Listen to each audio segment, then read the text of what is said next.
एक मामूली सी कागजी गलती और किसी की जान जा सकती है। क्या इस पर यकीन होता है? आज हम हम्बर और टियारीफ इन दो प्रोजेक्ट साइट्स की कहानी में उतरेंगे, जहां ऐसी ही छोटी छोटी चूकों ने एक बड़े हादसे की नींव रखी थी। ये सिर्फ एक केस स्टडी नहीं है, ये एक बहुत बड़ी चेतावनी है। ये बात बिल्कुल सही है कि सेफ्टी हर कर्मचारी के लिए एक ढाल, एक शील्ड की तरह है।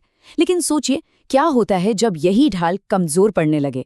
हम्बर और तारीफ में ठीक यही हुआ, और जो नतीजे सामने आए वो चौंकाने वाले थे। चलिए इसकी तह तक चलते हैं। पहला हिस्सा, कागज पर लिखा खतरा। देखिए, कोई भी बड़ा हादसा ना वो अचानक से नहीं होता। उसकी जड़ें वो अक्सर फाइलों में, परमिट्स में छिपी होती हैं। मतलब वो चीजें जिन्हें हम अक्सर अनदेखा कर देते हैं। और हमारी कहानी में भी जो पहली बड़ी गलती थी वो यहीं से शुरू हुई, एक कागज के टुकड़े से। तो हैम्बर्ग में जो मिला वो चौंकाने वाला था। दो बहुत बड़ी गलतियां। पहली, थ्रस्ट बोरिंग का काम चल रहा था, मतलब जमीन के नीचे पाइप डालने का काम। बहुत रिस्की होता है ये। और इसका जो परमिट था उस पर साइन उस आदमी के थे जो साइट पर था ही नहीं। मतलब सोचिए जरा, काम की निगरानी कौन कर रहा था? कोई नहीं। और दूसरी गलती, एक और परमिट मिला जिसकी तारीख काटी हुई थी, बदली हुई थी। अरे भाई, ये कोई मजाक थोड़ी है, ये तो सीधा सीधा सेफ्टी के साथ खिलवाड़ था। और बात यहीं खत्म नहीं हुई। इसके बाद जो दिखा उस पर तो यकीन करना ही मुश्किल है। एक सेफ्टी साइन बोर्ड, जिसका काम क्या होता है? लोगों को खतरे से बचाना, आगाह करना। और वो साइन बोर्ड कहाँ लगा था? खाई के अंदर, छिपा हुआ। मतलब ऐसी वार्निंग का क्या फायदा जिसे कोई देख ही ना पाए? कमाल है। दूसरा हिस्सा, साइट पर छिपे गड्ढे। तो कागजी गलतियों से बढ़कर अब बात करते हैं असल खतरों की। वो खतरे जो अब सिर्फ कागज पर नहीं बल्कि जमीन पर हकीकत बन चुके थे। जरा सोच कर देखिए, एक ऐसी साइट जहां हर कदम पर मौत का कोई नया गड्ढा इंतजार कर रहा हो। 4.5 मीटर, पता है कितना होता है ये? लगभग एक मंजिला इमारत जितनी गहरी खाई। अब बस एक पल के लिए सोचिए, इतनी गहराई में बिना किसी भी सेफ्टी के काम करना कितना कितना ज्यादा खतरनाक हो सकता है ये। और ये जो गहरी खाई थी ना, इसकी दीवारों को गिरने से, मतलब मिट्टी धंसने से रोकने के लिए कोई सपोर्ट ही नहीं था, जिसे टेक्निकली शोरिंग कहते हैं, वो था ही नहीं। ये तो वैसी बात हो गई कि किसी को बिना छत वाले घर में भेज दिया और कहा कि बारिश से बच के रहना। सिर्फ सपोर्ट की कमी नहीं थी, हालत उससे भी ज्यादा खराब थी। खाई की दीवारें वो साफ साफ अंदर की तरफ धंस रही थीं। ऐसा लग रहा था मानो बस किसी भी पल सब कुछ ढह जाएगा। अब बताइए, ऐसी जगह किसी इंसान को काम करने के लिए भेजना, क्या ये सीधे सीधे उसकी जान से खेलना नहीं है? और रुकिए, लिस्ट अभी और लंबी है। 3-3 हफ्तों से खाइयां खुली पड़ी हैं, सीढ़ियां हैं तो बिना किसी सहारे के टिकी हैं, जगह जगह पानी जमा है जिसमें मच्छर पनप रहे हैं, और औजार फावड़े सब जमीन पर यूं ही बिखरे पड़े हैं। सच कहूं तो ये कोई कंस्ट्रक्शन साइट लगी नहीं रही थी, ये तो खतरों का एक खुला मैदान था।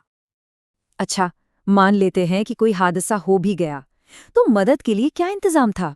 एक फर्स्ट एड बॉक्स, लेकिन कैसा? अधूरा। ना उसमें कोई चेकलिस्ट थी, ना इंस्पेक्शन टैग, ना ही पूरा सामान। अब सवाल ये उठता है कि ऐसे अधूरे बॉक्स पर कोई कैसे भरोसा कर सकता है? तीसरा हिस्सा, इंसानी चूक का जोखिम।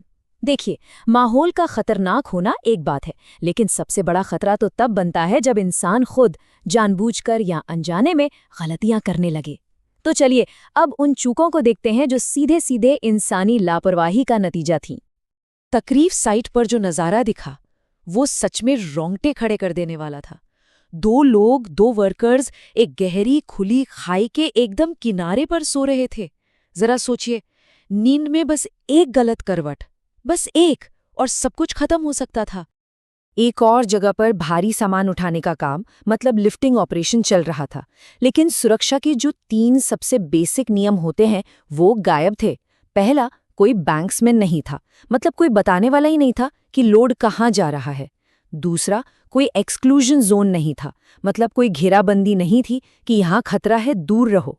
और तीसरा, कोई चेतावनी का साइन भी नहीं।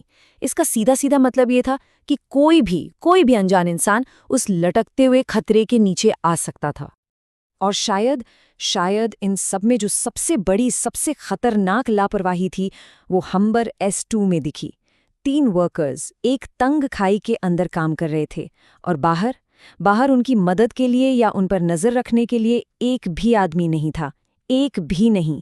मतलब अगर अंदर कुछ भी हो जाता, कोई गैस लीक या मिट्टी धंस जाती, तो उन्हें बचाने वाला कोई नहीं था। चौथा और आखिरी हिस्सा, सुरक्षा सबकी जिम्मेदारी। तो इन सारी खतरनाक तस्वीरों को देखकर सवाल उठता है कि हम सीखते क्या हैं इससे। सबक बहुत साफ और सीधा है। सेफ्टी सिर्फ एक आदमी का काम नहीं है, ये हम सबकी हर एक की जिम्मेदारी है। पर सवाल ये है कि ये जिम्मेदारी असल में दिखती कैसी है? अक्सर लोगों को लगता है कि हेलमेट पहन लिया, सेफ्टी जैकेट डाल ली, मतलब पीपीई पहन लिया तो बस हो गया काम, अब हम सेफ हैं। पर सच तो ये है कि पीपीई सुरक्षा का आखिरी किला है, पहली दीवार नहीं। असली सेफ्टी तो सही तरीकों से काम करने में, नियमों को मानने में और हर पल चौकन्ना रहने में है। याद कीजिए, एक बिना बंधी सीढ़ी, एक अधूरा परमिट, खाई के किनारे सोता हुआ एक वर्कर। ये सुनने में शायद छोटी छोटी गलतियां लगें, लेकिन इनमें से हर एक गलती के पीछे किसी की पूरी जिंदगी, किसी का पूरा परिवार दांव पर लगा था। सच तो ये है कि सेफ्टी में कोई भी चूक छोटी नहीं होती। इसे ना एक चेन की तरह समझना होगा, जिम्मेदारी की एक चेन। सुपरवाइजर का काम है ध्यान रखना, निगरानी करना। वर्कर की जिम्मेदारी है नियमों का पालन करना, और मैनेजमेंट का फर्ज है सही साधन और सपोर्ट देना। और इस चेन की एक भी कड़ी, बस एक भी कड़ी अगर कमजोर हुई तो पूरी की पूरी चेन टूट जाती है, सेफ्टी का सिस्टम ढह जाता है। दिन के आखिर में बात बस एक ही चीज पर आकर रुकती है, एक ही लक्ष्य है कि जो भी इंसान सुबह काम पर आया है वो शाम को सही सलामत अपने घर, अपने परिवार के पास वापस लौटे, बस। और ये तभी मुमकिन है जब हम सब ये याद रखें कि सेफ्टी कोई ऑप्शन नहीं है, ये हम सबकी जिम्मेदारी है।